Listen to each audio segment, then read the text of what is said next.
মেলা থেকে এক নাবালিকাকে অপহরণ করে নিয়ে যাওয়ার পথে আটক যুবক। যদিও ওই যুবককে পুলিশের হাতে তুলে দেয় মেলায় উপস্থিত জনতা। অভিযুক্ত যুবককে গ্রেপ্তার করে বান্দোয়ান থানা পুলিশ। গত বৃহস্পতিবার বান্দোয়ান থানা এলাকায় একটি মেলা চলছিল। সেই মেলায় 10 বৎসরের এক নাবালিকা ও তার ছোট বোনকে দোকানে খাবার খাওয়ায় ওই যুবক। তারপরেই বড় বোনকে মোটরসাইকেলে চাপিয়ে নিয়ে যায়। ছোট বোন কান্নাকাটি করলে উপস্থিত মানুষজন বিষয়টি জানতে পারে। সাথে সাথে পুলিশকে খবর দেওয়া হয়। পুলিশ নাকা চেকিং করার সময় ওই যুবক নাবালিকাটিকে অন্য রাস্তায় ঘুরে পালাতে গেলেই উপস্থিত মানুষজন তাকে ধরে ফেলে। অভিযুক্ত যুবকের নাম বাবু সহিস, বয়স 25, তার বাড়ি বোরো থানা এলাকায়। শুক্রবার অভিযুক্ত যুবককে পুরুলিয়া জেলা আদালতে তোলা হলে বিচারক 3 দিনের পুলিশ হেফাজতের নির্দেশ দেন। ওই নাবালিকার 164 করানো হয় আদালতে। পরে পুরুলিয়া আনন্দমঠে নিয়ে যাওয়া হয় কাউন্সেলিং করানোর জন্য।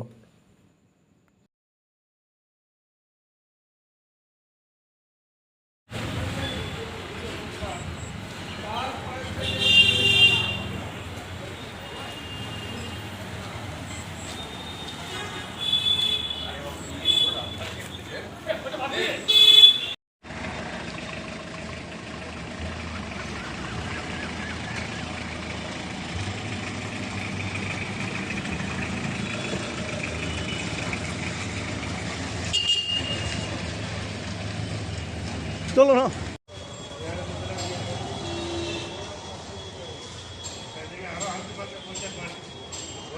বন্ধু